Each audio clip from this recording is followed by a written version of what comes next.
Hey everyone, in this video I'm going to show you how to work with files in Python through 5 examples. So I won't assume that you know anything about working with files, so you can get started with the first example and then I'll just make them more complicated as I go along. And if you want to jump directly to a particular example, you can by just going to the timestamps below. So the 5 examples that I have is the first is a word counter, the second is a file formatter, a very basic formatter. The third is going to be a script that will combine multiple files into one. The fourth will be a backup utility. So we'll just take a file and create a backup version of it. And the last will be a script that will save the state of a directory and allow you to restore that state in a similar way that Git does. So I think if you are already familiar with files, then you should skip to the 5th example, the last one. If you're not, I think you should start at the first and work your way through. So let's get into the first example. In the first example, what I want to do is I want to count the number of words in a file. So here I have a file called essay.txt, and it's just a bunch of plain text. I have 5 paragraphs here. It's pretty long. And it's Latin gibberish, so it doesn't mean anything. And what I want to do here is I want to count the number of words that occur in this file in Python. So to do that, the most important function that we'll be using is the open function, and that will open a file so I can do something with the contents of that file. I can either read them or I can write to the file. So there are a couple ways you can use open. You can use open as a standalone function. So open, and then you pass in the name of a file, so essay.txt. The second argument is going to be the mode. So you can have read mode, you can have write mode, you can have append mode. Since in this case, I just want to read in the data of the file and count the number of words, I just need read mode. And then you also have a text mode and a binary mode. By default, it's text, meaning that the file that you're opening can be interpreted as plain text. And if it can't be interpreted as plain text, then it needs to be binary mode. So this is basically everything else. You can open up text files in binary mode, but you can't really open up binary files in text mode. You can, but it just won't work very well for you. So I'm going to leave this as text mode as the default because this is a text file. And that's all you need. So you need the file and the mode. And then here what I can do is I can assign the return value of open to a variable. So F is usually the convention. F is short for file. Or what I can do is I can use a context manager. So with open essay.txt and then R as F. Right, so these two are pretty much equivalent, but the difference between the one on line 3 is it will automatically call close whenever I exit out of this block. So this is a block, and I can do all my file processing inside this block, and then I can just exit it without thinking about closing the file. Whereas if I use this first approach, I have to call f.close when I finish working with it, and that can be problematic because it's easy to forget to do that. And the reason why you have to even close it in the first place is because you're not really dealing with something that only exists within Python. You're writing a script to go onto your hard drive and open up something. And if you have it open, that means it won't be available for other programs. And if you forget to close it, then you can end up in a situation where other programs can no longer access the file or you corrupt the file. So instead of having to call f.close yourself, you might as well just use the context with block here. So I'll remove that one and continue with this. And this becomes the variable. And when I want to read in the file, I have a couple of options. So for example, I can do f.read, and this is a method, and I'll just run the script. And we see here, I get all the data from the file. Since this is word wrapping, it looks a bit better than this, which is 1 paragraph per line. I also have read lines, which will return a list with each element as an entire line. And it ends when I have this \n. The \n just represents a new line. So you can see here I have a new line, and then I have a new line by itself as an element, and then it goes on to the next paragraph, right? So if I look at the length of read lines, I see I have 9, and if I look at the file, I have 9 lines. So that's another way to read it. I can also read it line by line. So I can use read line instead of read lines, and this will give me 1 line. And if I call it multiple times, it will just remember which line I last called read line on, and it will read the next line. So if I call these two, it will give me the first two lines, but it won't give me anything after that. In this particular case, I want to use read because I want all the data. So let me just print out everything again. And what I want to do is I want to process this. So let me just show you the type of this. So if I do type f.read and then run this, we see it's just a string. So that means I can call split on it, which means I can break it up into pieces based off some separator. In this case, I want the space as a separator because I'm interested in the number of words in it.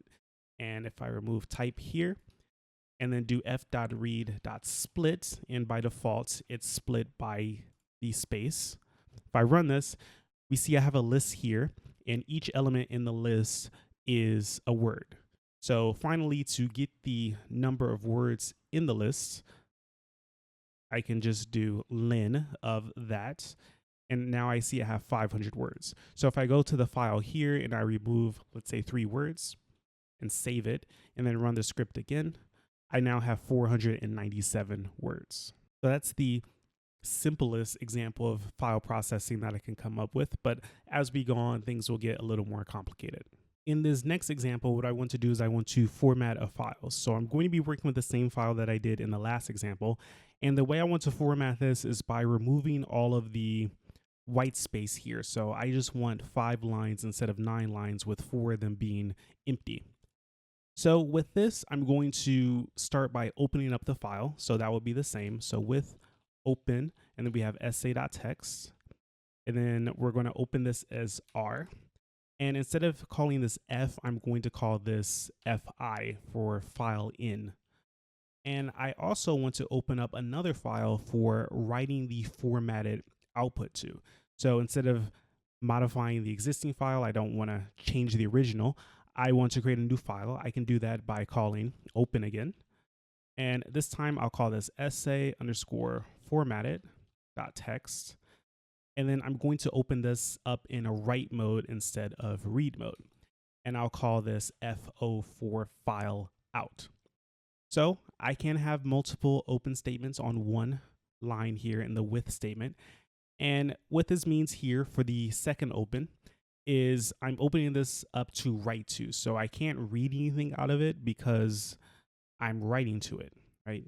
You can read and write at the same time, but in this particular case, I only want to write to this file, and I only want to read from the sa.text original file. So what this means is that if sa_formatted doesn't exist when I call this, it will create it for me. If it does exist, then it will just open and just start writing to it, and it would overwrite some of the data that's already there if I have something. So you have to keep that in mind when you're opening up a file to write to it. So what I want to do first is I want to get all the data out of the first file. So I'm going to take the input file, fi, and I'm going to call read lines on it.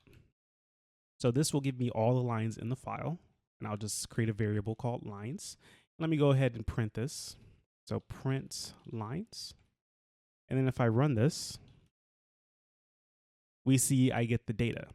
So now if I loop over this, so for line in lines, and just indent this and call the line instead of lines,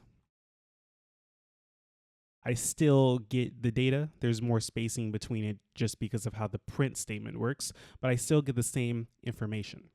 So what I want to do to format this is I want to find the lines that actually have something on them, and I want to ignore the lines that don't. So an easy way to do this is I can call line.strip, and this will remove all of the white space. And basically I can say if this doesn't equal an empty string, so let me put an if statement here. So if I remove all the white space by calling line.stripped, and I'm left with something other than the empty string, then I know that it has text on it. If I'm left with an empty string, that means the original line was all white space and it just removed it, and now I'm left with nothing. So if the line has something more than just white space, I'll enter into this if block, and let me go ahead and print the line here. And now I'll run it again, and we see it's a little bit closer. So it's still hard to tell what's going on because the print statement has its own formatting. But when I write to the new file, we'll see what happens. So I have SA formatted here. There's nothing in it yet because I haven't written to it yet, but the way to write to it is I'll take the FO. So now I'm working with the output file, and I'll just call write.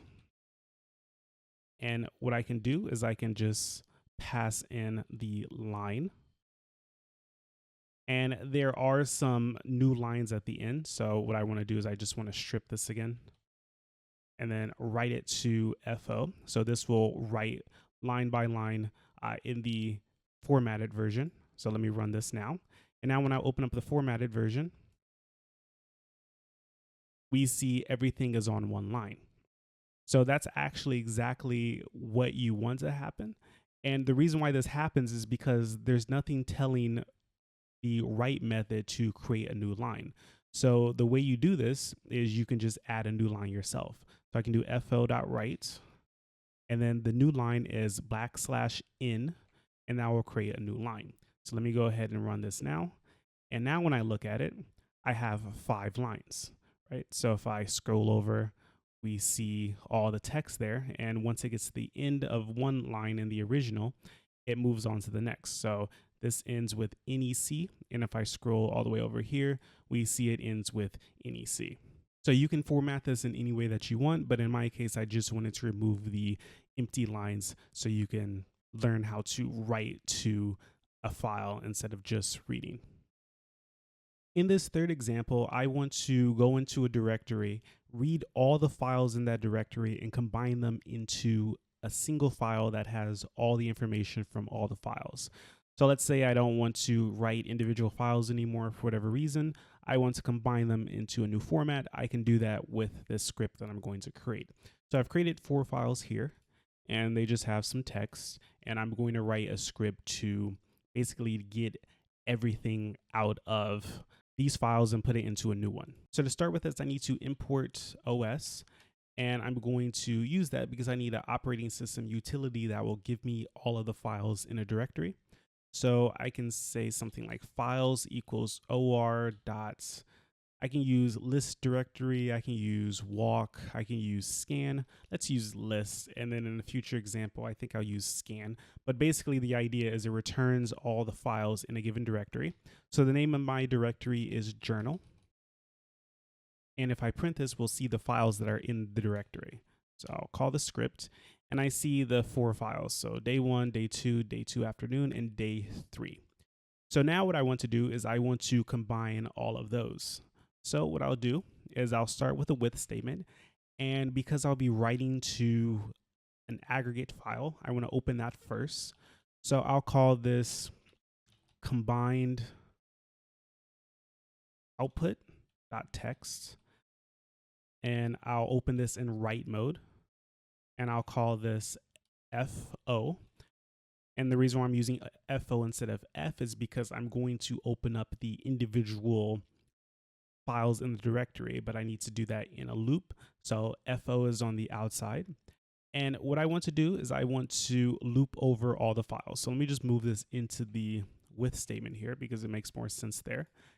And I'm going to loop over each one. So for, say, input file in files, what I want to do is I want to open that. So I'll have a with statement here, open input file, and I'm going to open this in a write mode. And this I can call F, but I'll call this FI just to be a little more clear. And what I want to do to start is I'll just print out the data in that file. So fi.read, and this is going to create a combined output file the first time I run it. So Python script. And actually, there's one little thing I'm missing. So remember that the open works in the same directory, so it's going to look in the directory. But since I have this other directory called journal, I need to prepend all of these input files by journal. So I'll use an F string, and I'll say journal slash, and then the input file will go after that. So input file, and I'll close that out. And then that should give me all the files in the journal directory. So I'll run that. And now I see the data from all the files printed here. So I was able to open up 4 files and print them. So now that I can do that, I want to write that information to the output file. So I have the combined output here. It has nothing in it because I haven't begun writing to it yet. But all I want to do here is instead of calling print, I'll call fo.write, and it's going to write that data to the combined output. And I want to create a new line. So \n. And something else I could do is I can put like some kind of separator between the two. So how about I write another empty line and then I'll put a separator. And just to make it even better, I'll add the name of the file here. So I'll just copy the name and then just move the F outside. And now this is going to show the name of the file and then a separator there. And I can put some separation here as well. Okay, so now if I run the script and look at the combined output, what I see is I see the file data, I see the separator, and then it moves on. And I think I want this above, so I can easily change that. I can just take this, put that first, then call the new line, read the data in and write it, and then write another new line. So now when I do this, look at the output, now it's separated like I want. So I see the dashes, I see the text, and then it moves on. And how about I remove journal because I really don't think I need journal. I think it'd be more clear as just input file. And now I see day 1, day 2, day 2 afternoon, day 3. I see all the information there that I want. And this is the combined output of the 4 files I have in the journal. And if I were to add more files in here, then the combined output would be even longer. In the previous examples, I work with text files. And in this example, I want to work with a binary file. So binary files can't be read as easily as text files, so I can't go line by line and get any useful information, but I still can work with binary files. So in this example, I have a database file, a SQLite database file. And if you're not familiar with SQLite, it's basically a database that is contained in one file only. So it's really nice. You can easily move around the file. You can copy it, do whatever, and it's just one file. Whereas other database systems are many files combined to make up the data in that database. So I want to back up this database and I want to append a timestamp on each backup so I know when it came from. And every time I want to back up the database, I just run the script. So to start, I need to open up this database file. So I'll say with open, and the name of the file is db.sqlite3. And I want to open this in read mode and binary mode. So this is not a text file, so I need to open up in binary mode. And if I click it here, I can't even look at it because it's not text. It doesn't work in a text editor. So I'll call this fi because I'll be working with an output file again. But for now, I'll just print out fi.read. And if I run this, I see basically something that I can't even interpret, right? Because this is binary data. It's not text data, so I can't just read it on the console like I did before. But I can still work with it. So to copy this, the easiest way to do this is I can open up another file. I'll say open, and let's see, db.sqlite3.backup. And I need to open this up in write and binary mode. And I'll call this FO for the output. And instead of printing out the data, I'll just assign it to a variable called data. And the easiest way to do this would be to have fo.write and then data, right? So if I run this now, I see I have a backup of the original. So I have 2 files here, first the original and then the backup, which I opened. So this works pretty well for this case because my database is pretty small. But one thing you have to look out for, especially when working with binary files, and this can also happen with text files, but it's more likely with binary files, is you have to be careful about the size of the file that you're opening. So this is only a few kilobytes, I believe. So it's not really an issue to open up the entire file at once. But when you start opening up files that are like several megabytes or even hundreds of megabytes or even gigabytes, then what happens is you can run out of memory on your system depending on how much memory you have available. So let's say you have 8 GB of memory and you try to open up a 10 GB file, your app is going to crash, your script is going to crash because the file is going to be bigger than your memory. What fi.read does is it loads the file into memory so you can process it in Python. And if the file is too big, then you're going to crash the script at a minimum and maybe even your computer. So the way that you get around this is by creating a buffer of sorts. So you're only going to read little pieces of the file at once, and you're only going to write little pieces of the file at a single time. And then you just go through each little piece of the file until you reach the end. So to do that, it's pretty simple. So what I'll do is I'll define a chunk size. So let's say chunk size.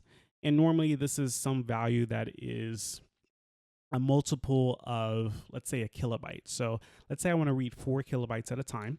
So I can do 4096. So that's 4 times the size of a kilobyte. And I'm going to read that many bytes at once. And to do that, what I can do is I can have a while loop. And I can say while true. So I'll have a break statement in here. And I can read in the data like I'm doing here. But instead of just calling fi.read, I can pass in this chunk size. So when you don't pass in an argument to fi.read or just whatever the file object is .read, it will give you everything in the file at once. But when you pass the chunk size, what it does is it reads the first 4,096 bytes of the file, and then it leaves a pointer after you finish reading. And then when it comes around in the next iteration of the loop, it will pick up from where that pointer is, and it will read the next 4,096 bytes. Right, so you can do that for each block of 4,096 until you get to the end. So because this keeps a pointer, what I can do is I can say if not data break. So what this means is once it reaches the end of the file, there won't be any more data to read. So when I call fi.read again, nothing will return, and then I'll just break out of the loop. If I don't break out of the loop, then I can write the data. So the result will be exactly the same, but I don't have to worry about running out of memory in this situation if my file happens to be too big. If you are sure that the file won't be too big, then it will be a little bit faster to just do it in the original way. But generally, when you're working with users, you have no idea what they're going to try to upload. So you would want to take an approach like this where you use the chunks and then you read it chunk by chunk. So this is a little bit slower, but it uses much less memory. And just to create more backups, what I can do is I can import from time. So from time, import time. And I want to append the time onto the backup. So I'll make this an F string.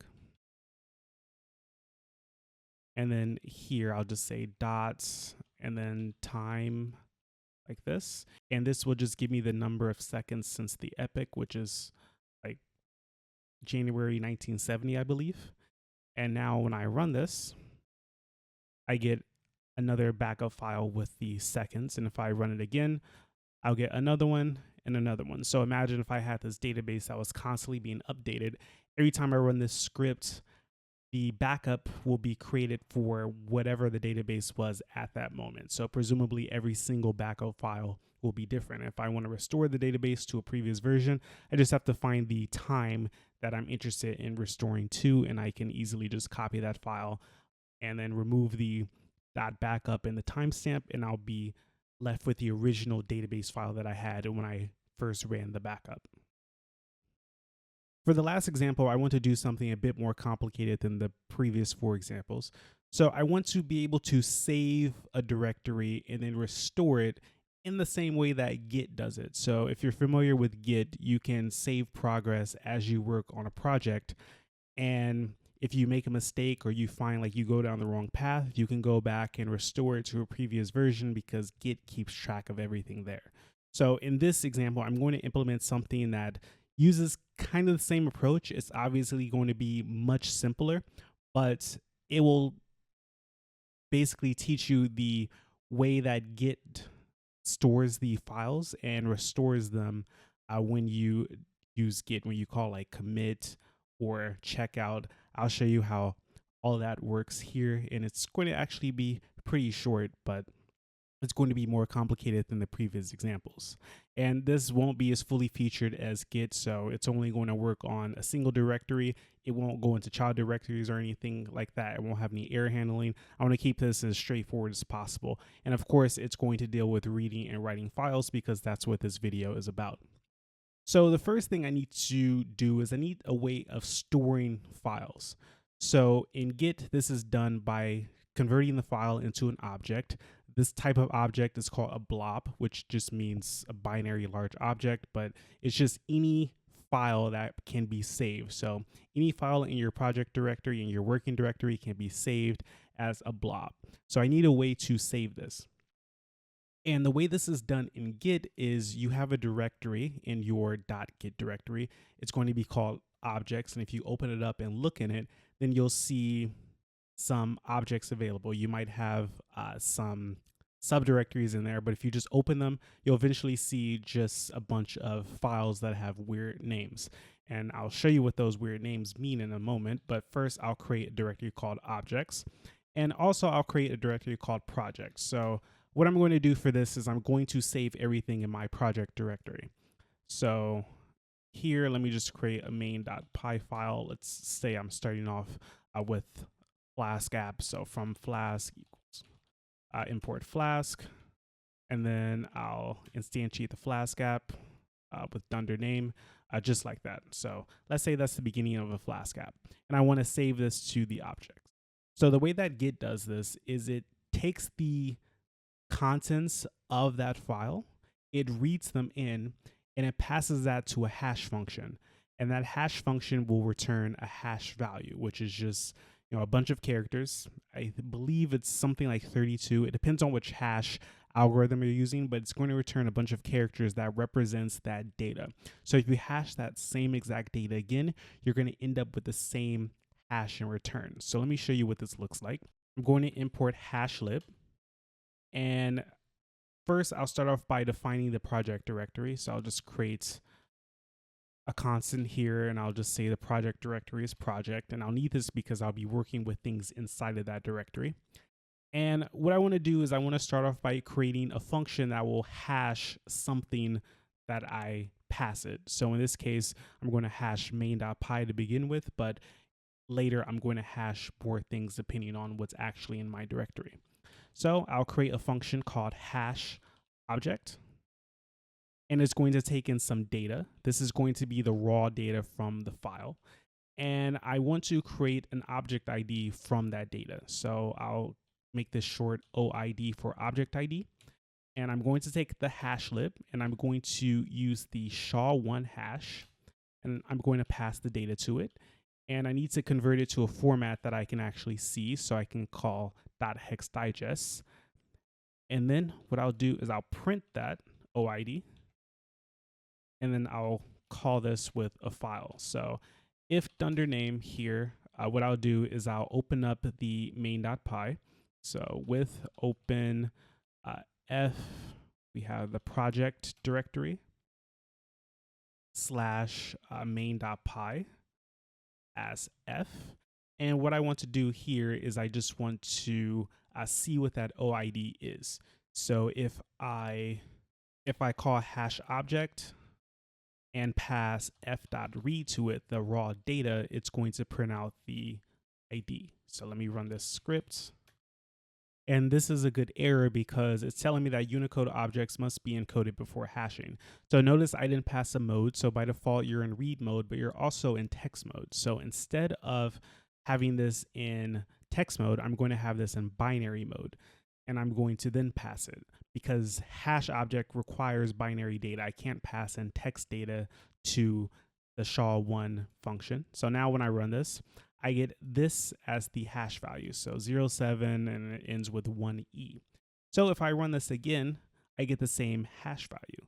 However, if I modify this file in any way, so I'll just add a new line and then run this again, I get a completely different hash. And if I remove that new line, so let me just remove that and run it again, then I get the original hash. So it's taking the information in the file and creating a hash based off of it. And as long as the information in the file is exactly the same, you'll get exactly the same hash. And if it changes by even 1 byte, you'll get a completely different hash. So this is going to be the start of saving versions of our file. So now that I can do that, I want to simply write this to a location. So instead of just printing out the ID, what I'm going to do in this hash object function is open up the objects directory. So this will be an F string, object slash, and then I'm going to pass in the OID. And the reason why I'm passing in the OID is because I'm going to name this file the OID. I don't need to store the name in this file, at least not here. I'm going to store it somewhere else.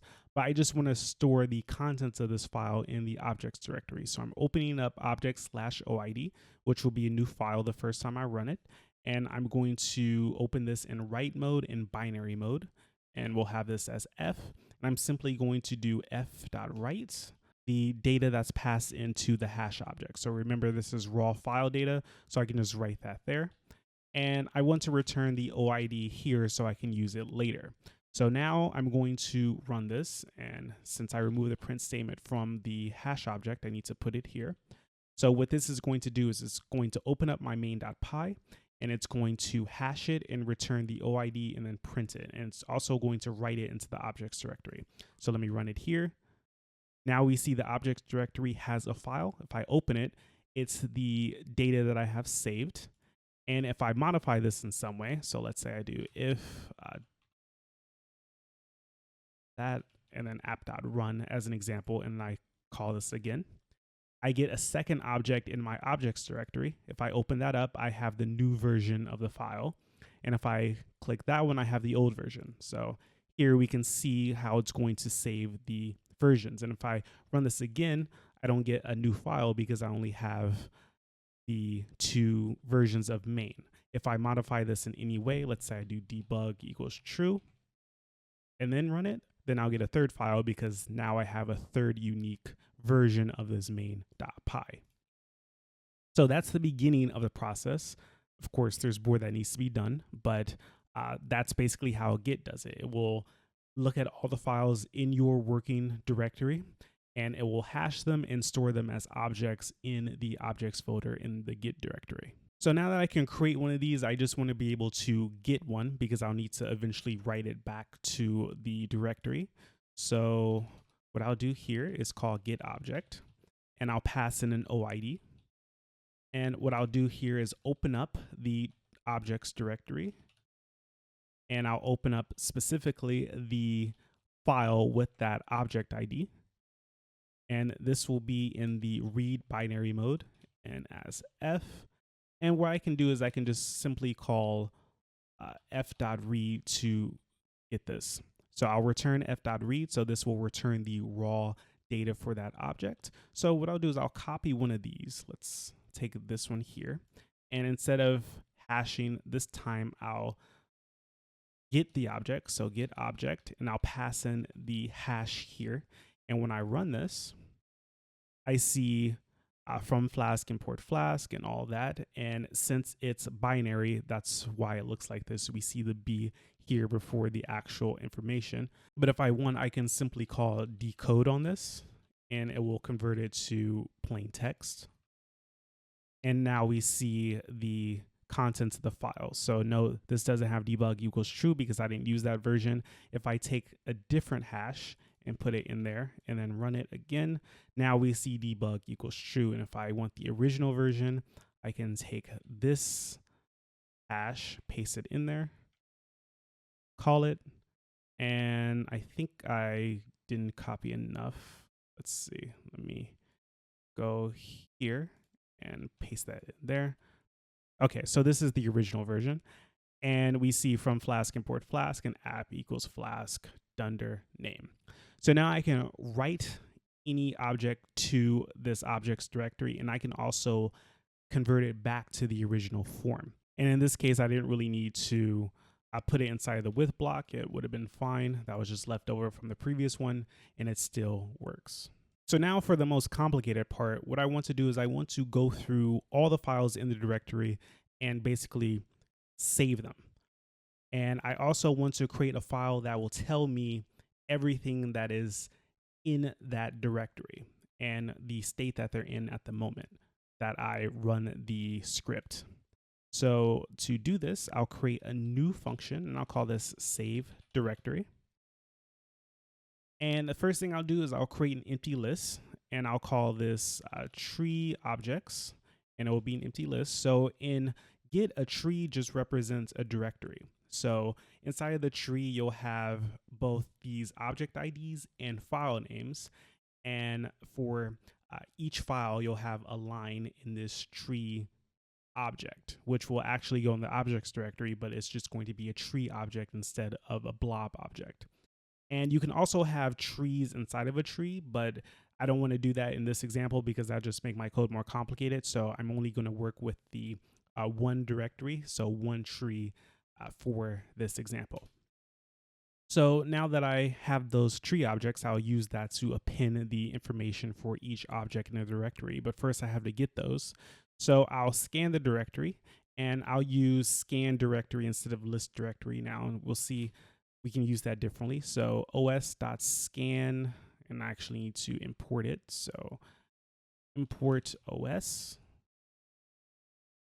and then I can call scan directory.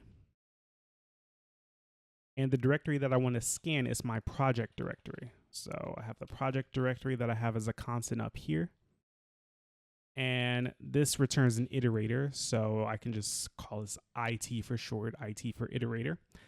And what I want to do is I want to loop over each entry in that iterator. So for entry in IT, I want to do something. So I can say if entry.isFile, so I only want to look at the files. If this is a file, then I want to do something with it. But first, I'll just print out the name of the files. So print entry.name. And now if I call this, so let me remove these and just call save directory and run it, I see main.py. If I create a new file in here, let's call this database.py. Let's say from SQL Alchemy import SQL Alchemy. And I'll save that and I'll run this again. I'll get database and main. So it's just looking in the project directory and it's going to return all the files in there. And as you can imagine, I'll have to call the open function with each individual file to do something with it. So I'll do that here. I'll call with open, and then I want to use an F string. I'll start with a project directory. So project directory slash, and then I want the entry.name. So that will give me the file. I'm going to open this in binary mode as F. And what I want to do is I simply want to hash every single file in there. So this is going to have an OID, and I'll call my hash object function, and I'll pass in f.read. So this works exactly in the same way that it did when I had it in the dunder name here. The only difference is I'm doing it for each file in the directory. And then I want to append this to my tree objects. So tree_objects append, and now append a tuple. So I want to append the object ID and the name for each one, right? So now if I print the tree objects, I have a list of two things, two tuples. The first one is the object ID for the database.py file. And the second one is the object ID for the main.py. And if we look in the objects directory, I have a new file because I created the database.py and that was converted to the one that begins with 83. Okay, so now that I have this, what I want to do is I want to create a new object, and this will be a tree object. And the tree object just keeps track of everything that's in the directory. So it's going to just tell you the object ID and the file name, just like I have here in the terminal. So to do that, I'll create a new variable. Let's call this tree. And I'm going to basically join the results of the loop over tree objects. So I'll join This will be an F string. I want to take the object ID and I want to take the name of it. So name. And the reason why I'm doing this here is because this is like a list comprehension. And then I'll create a new line at the end and I'll say for OID and then name in tree object. So remember, these are tuples, so I can use the syntax here. I shouldn't have the comma there. So OID and name in tree objects, and then that's going to create a line for each one. And then if I print the tree, we'll see what it looks like. So this is what I want to save to the file. And to actually save that to the file, I need to hash it. So like I said, this is an object just like the blobs, but it's a tree. So I'll call this tree OID as the result of hash object and then the tree. And since this is a string, I need to encode it so it can be passed to hash object, which is going to be working with binary data. So just encode it there and I get a tree OID in return. I'll print that tree OID out. It starts with 79. So if I open up objects and open up 79, this is what my tree looks like. And if I go ahead and create another file in here, we'll call this, let's say index.html. And I just add some HTML there. And then I run this again. I'll get a new tree. So this tree is 3EE. And now we see I have 3 files in here. So database, index, and main. And the original tree is still there. So now I have another version. So this won't be fully featured in the sense that I can go back to the old version and remove the index.html. Instead, what it does is it's just going to keep track of the files. And if you add new ones and then go back to a previous one, it's not going to delete the files. I've hashed the tree object and I created the ID. And now the last thing I want to do is I want to keep some kind of history of it so I can just look in a file. So what I'll do is I'll create a file in the same directory as script, and I'll just call it like .history. So with open .history. And for this one, I want to open it in append mode because every time I open this, I just want to add a new line to the end of the file. So if I open it in write mode, it's going to overwrite the information starting at the beginning. But if I open it in append mode, it will move to the end of the file and then start writing there. So I'll make this as F because I'm out of the first with block here. And what I'll do is I'll write the date in the tree ID. So this will be the F string and I need to import datetime. So from datetime, import datetime. And what I'll do here is I'll append the datetime.now.iso format as one part of the F string. And then I'll add a space and I'll just put the tree OID. And then after that, I'll add a new line, close out the string. And then finally, I'll return the tree OID, right? I don't think I'll need it, but I'll return it anyway, just in case. And now I'll run the script again. It creates a history, and now it gives me the time, and it gives me the tree ID at that time. If I make any changes, so for example, I do db equals SQL alchemy like that, and run it again, I'll get a completely new tree.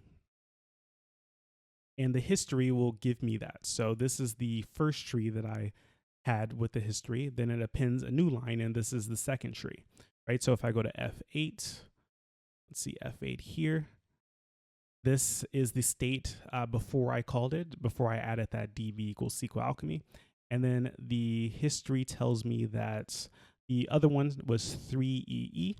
And it gives me the same files, but just different versions of those files. In this case, just the database file is different. So let me go back to the script. And the last thing I need to do is I need to allow the user to restore a directory to its original state. Right? So this one I'll call restore directory. And I need to pass in OID because now I'm going to restore a particular version. And to do that, the first thing I need to do is I need to get the tree. So to make this a little more specific, I'll call this tree OID.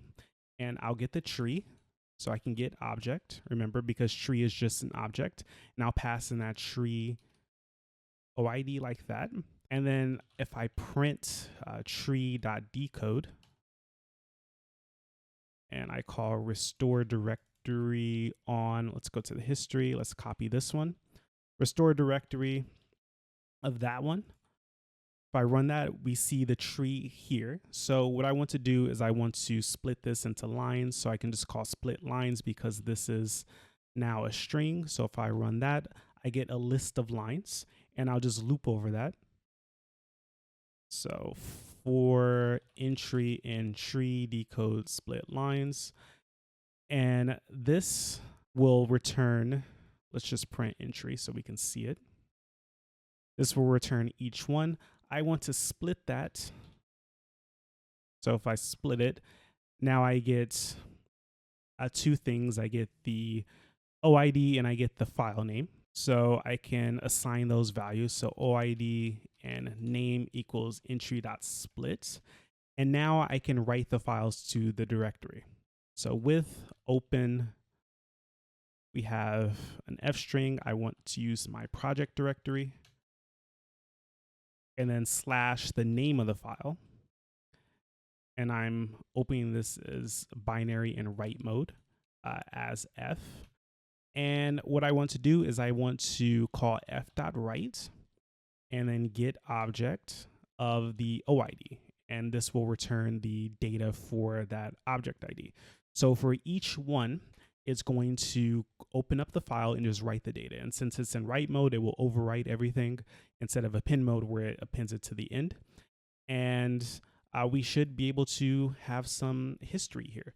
So if I restore this directory, I don't know which version. So this is the latest version. So I think the last thing I did was update database.py.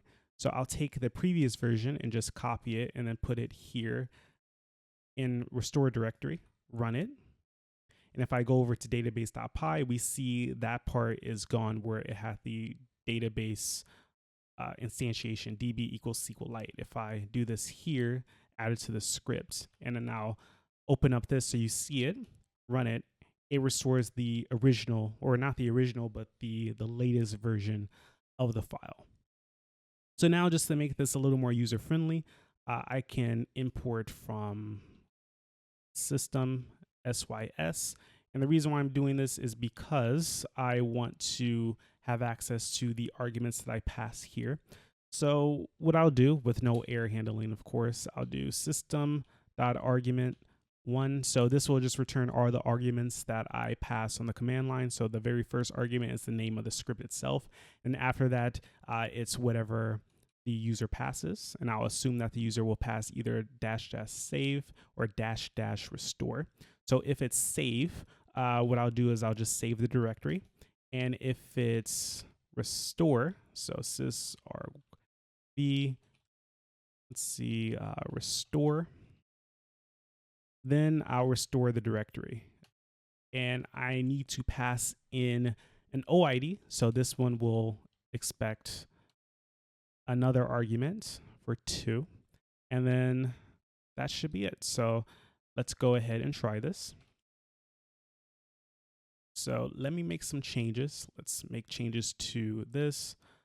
Let's say blueprint, return and redirect, or not return and redirect, but redirect and URL4.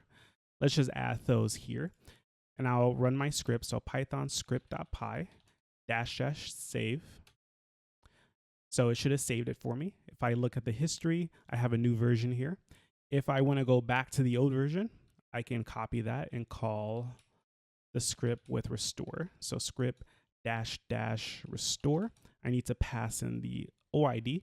Let's go over to main so we can see it happen. So remember, I imported these 3 things. So when I call restore, it removes them. If I go back to the history and I copy that and I call restore again,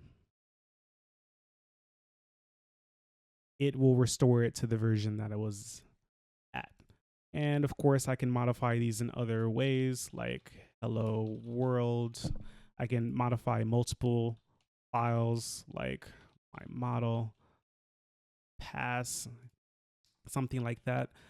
I can save this, and then I can restore some other version. So let's go to the history file. I have the new version there. Let's go back to this version. And I'm not deleting the old files, so they're still going to be there. But notice that since I restore it, the hello world's not there. The instantiation part isn't there. The blueprint stuff and the redirect and the URL for aren't there. But if I want to restore those, I'll just copy the object ID there, restore, and then pass that in. Now, if I go to the files, I see hello world again. I see the rest of the information in database.py, and I see the other things that I'm importing. So that should show you how to use the open function with binary files, both reading and writing, and how you have to encode and decode them when you're working with text data. But if you're not working with text data, binary is what you want, and you can always use binary for everything if you want, like I did in this case. And if you add in some binary files into your project, it's going to work exactly the same. You can modify them, you can save them, and it will work just fine. And that's it for the examples. So if you would like to get the code for any of the examples that I wrote, I'll have a link in the description below. And if you have any questions or comments about what I did in this video, feel free to leave a comment down below as well. So if you like this video, please give me a thumbs up. If you haven't subscribed to my channel already, please subscribe. Thank you for watching, and I will talk to you next time.